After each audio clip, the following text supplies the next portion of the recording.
Hi friends, आज मैं आप लोगों को 6 से 8-9 महीने के बेबी के लिए विंटर सीज़न के हिसाब से मोटे कपड़े से आज मैं ड्रेस बनाना बताऊंगी। बहुत ही कंफर्टेबल है, ये बहुत ही मोटा सा और बहुत ही कंफर्टेबल कपड़ा है।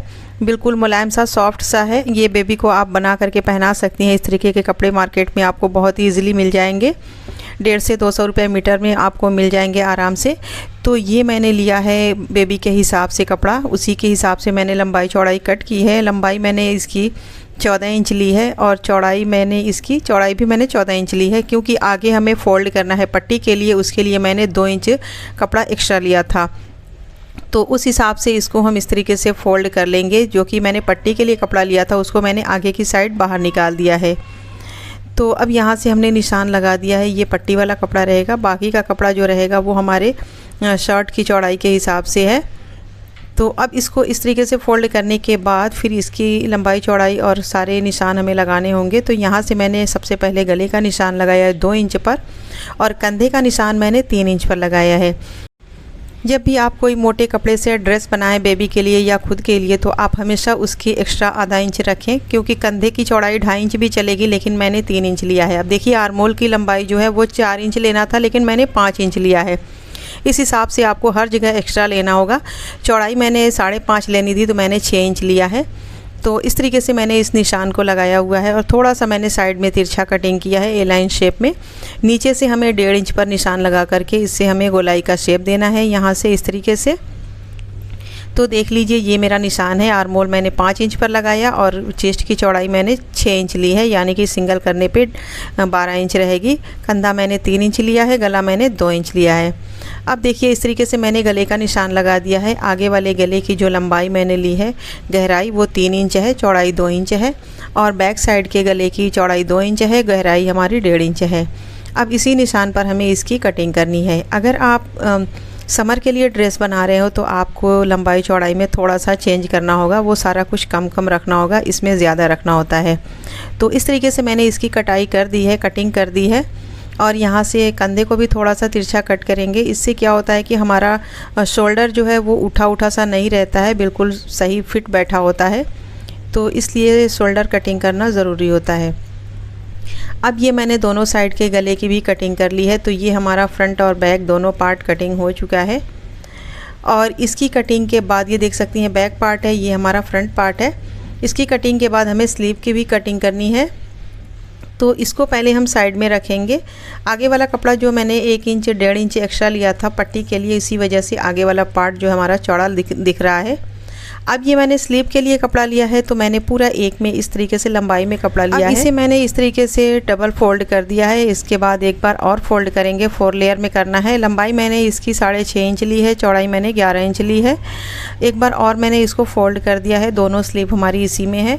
अब यहाँ से 2 इंच पर निशान लगाना है, और यहाँ से स्लीव की शेप में यहाँ पर निशान लगा देना है इस तरीके से। और यहाँ की चौड़ाई के लिए भी इस तरीके से मैंने निशान लगा दिया है। यहाँ की चौड़ाई मैंने 5 इंच रखी है। अब इसी निशान पर हमें इसकी कटिंग कर लेनी है। तो ये मैंने स्लीव की भी कटिंग कर ली है। ये हमारी दोनों स्लीव है, और ये हमारा फ्रंट और बैक पार्ट है। तो हमारी कटिंग तो पूरी हो गई है। अब हमें स्लीव की सिलाई करनी है। तो स्लीव की लेंथ थोड़ा कम है, इसलिए मैंने इसमें लेस ली है लगाने के लिए, ताकि हमारा कपड़ा मार्जिन में ना जाए और हमारे स्लीव की लेंथ पूरी बनी रहे। तो इस तरीके से मैंने इसकी सिलाई की है, यहाँ पर लेस की देख सकती हैं।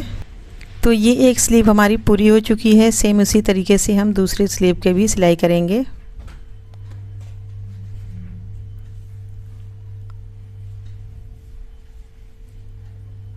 तो ये दूसरी स्लीव भी हमारी तैयार हो चुकी है। दोनों स्लीव को मैंने बना करके तैयार कर लिया है।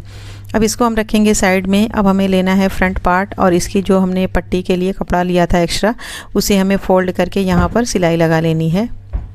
तो इस तरीके से देखिए, मैंने 1.5 इंच की चौड़ाई में इसको फोल्ड किया है, यानी कि आधा इंच हमारा अंदर और 1 इंच ऊपर, टोटल मिला करके 1.5 इंच पर मैंने फ़ोल्ड किया है। दोनों साइड मैंने पट्टी को फोल्ड करके सिलाई कर ली है। अभी पट्टी की सिलाई करने के बाद अब हमें लेना है बैक पार्ट, और बैक पार्ट पर हमें रखना है फ्रंट पार्ट को। और इसको हमें ध्यान में देना होगा कि पट्टी की सीधी साइड नीचे और उल्टी साइड ऊपर रखनी होती है। तो इस तरीके से सेट करके हम कंधे की सिलाई लगाएंगे। ये सिलाई लगाने के बाद फिर हम टॉप पर एक सिलाई लगाएंगे। अगर आपके पास इंटरलॉक की मशीन हो तो इंटरलॉक कर लें, तो आपका कपड़ा निकलेगा नहीं। तो कंधे की सिलाई मैंने लगा ली है। अब इसके बाद हमें लगाना है स्लीव को। तो स्लीव की सिलाई हम लगाएंगे इसमें। तो यहाँ से हम स्लीव को जॉइंट करेंगे और इसको हम डबल सिलाई लगाएंगे, क्योंकि ये विंटर के लिए कपड़ा है तो इसको थोड़ा मज़बूत सिलाई लगानी होती है। तो मैंने स्लीव को जॉइंट कर लिया है। इसी तरीके से दूसरी वाली स्लीव की भी हम सिलाई लगाएंगे।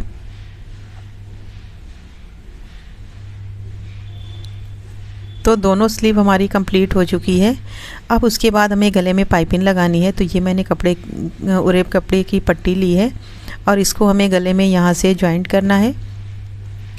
ये मैंने कपड़े की उल्टी साइड से रख करके इसको जॉइंट किया है और फिर हमें सीधी साइड इसे फोल्ड करके इसकी सिलाई लगानी होगी। तो यहाँ से हम इसे इस तरीके से फोल्ड करके सिलाई लगाएंगे।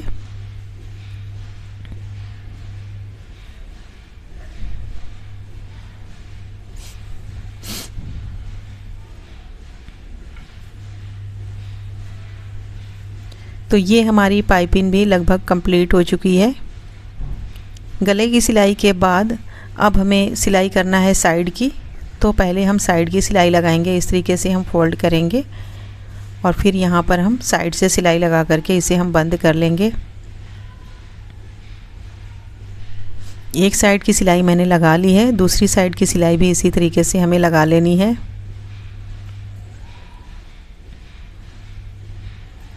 दोनों साइड की सिलाई हमने लगा करके कंप्लीट कर ली है। अब इसकी सीधी साइड करना है और फिर नीचे की सिलाई लगानी है। तो नीचे लगाने के लिए हमने लेस ली है, लेस की सिलाई करनी है। तो कपड़ा हमारा थोड़ा सा हैवी है, इसको फोल्ड करने में दिक्कत होगी। चाहे तो इंटरलॉक करके लेस की सिलाई कर सकती हैं, पर इसकी सिलाई करने के लिए हमें कुछ टेक्निक की ज़रूरत है। जैसा कि मैंने कपड़े को उल्टी साइड रखा है और यहाँ से हमने लेस भी रखी है और लेस के सेंटर में हम सिलाई लगाएंगे और फिर इसको जब हम सीधी साइड फोल्ड करेंगे तो इसका जो कपड़े की जो किनारी होगी वो लेस के अंदर चली जाएगी और धागा हमारा नहीं निकलेगा। तो इस तरीके से देखिए मैंने लेस की सिंगल सिलाई कर ली है उल्टी साइड से। अब इसको सीधी साइड फोल्ड करके हम इसकी सिलाई लगाएंगे।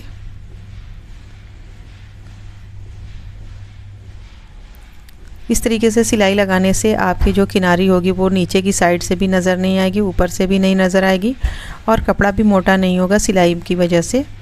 तो ये मैंने नीचे की सिलाई भी पूरी कर ली है। अब इसकी सिलाई तो कंप्लीट हो चुकी है। अब इस पर हमें प्रेस करना है और इसमें हमें बटन लगाना है। तो उससे पहले हमने एक स्टिकर लिया है, स्टिकर की सिलाई इस पर करनी है। तो सबसे पहले यहाँ पर हम स्टिकर को लगाएंगे। इस तरीके से हम फोल्ड कर लेंगे। फोल्ड करके फिर हम इसको यहाँ पर रखेंगे, यहाँ पर जहाँ पर हम पॉकेट लगाते हैं, और इसके चारों तरफ हमें सिलाई लगा लेनी है।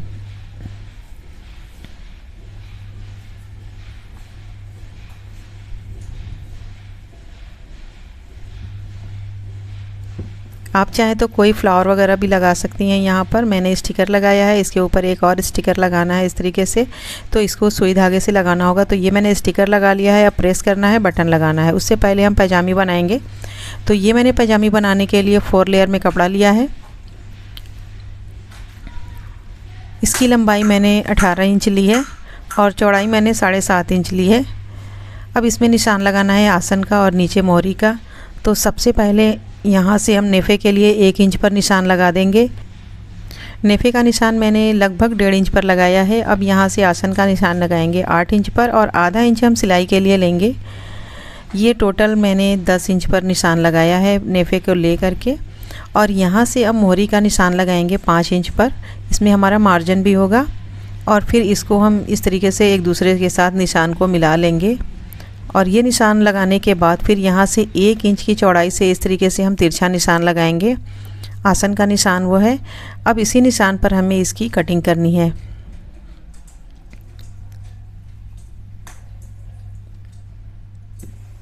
तो ये मैंने पैजामे की कटिंग कर ली है। कटिंग बहुत सिंपल है। अब इसको हम सिलाई करेंगे। तो सबसे पहले मैंने पैजामे के कपड़े को खोल लिया है और इसकी मोहरी की सिलाई करनी है। तो यहाँ से हम कपड़े को इस तरीके से फोल्ड करके इस पर हम सिलाई लगाएंगे। इसी तरीके से दूसरी वाली मोहरी में भी सिलाई लगा लेंगे। और ये सिलाई लगाने के बाद फिर हम इस सिलाई के ऊपर हम सिलाई के नीचे हम एक और सिलाई लगाएंगे, जैसा कि डबल सिलाई, और एक पैर का मार्जिन रखते हुए इस सिलाई को हम लगाएंगे। तो ये मैंने दोनों में सिलाई लगा ली है।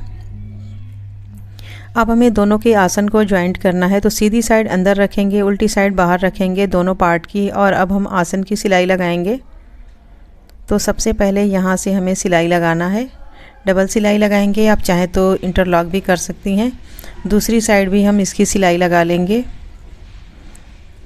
दोनों साइड की सिलाई हमारी लग चुकी है।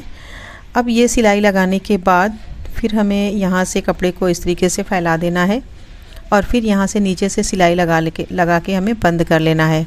तो जितनी भी चौड़ाई आपको मोहरी की रखनी है उस हिसाब से यहाँ से आप सिलाई लगाना स्टार्ट करें, और फिर इस तरीके से घुमाते हुए पूरे में हम सिलाई लगा लेंगे, और इस सिलाई को हम डबल कर लेंगे। तो ये हमने सिलाई कंप्लीट कर ली है। अब इसे हमने सीधी साइड फोल्ड कर लेना है। अब इसके बाद हमें सिलाई करना है बेल्ट की, यानी कि नेफे की। तो उसके लिए हमें इलास्टिक लेना होगा। इलास्टिक आप चौड़ी वाली भी ले सकती हैं, पतली वाली भी। मैं तो हमेशा गोल वाली इलास्टिक ही यूज़ करती हूँ छोटे बेबी के लिए, क्योंकि ये कंफर्टेबल होती है। इसकी लंबाई मैं 15 इंच लेती हूँ, 0 साइज़ से लेकर के 1 साल तक के बेबी के लिए। थोड़ा हैवी बच्चे हो तो उनके लिए आपको लेंथ बढ़ानी होगी। और इस तरीके से इलास्टिक को बांध लेना है, और इसको हमें नेफे के अंदर इस तरीके से फोल्ड करके और डायरेक्ट सिलाई लगानी है। आपको बाद में इलास्टिक डालने का कोई भी झंझट नहीं होगा।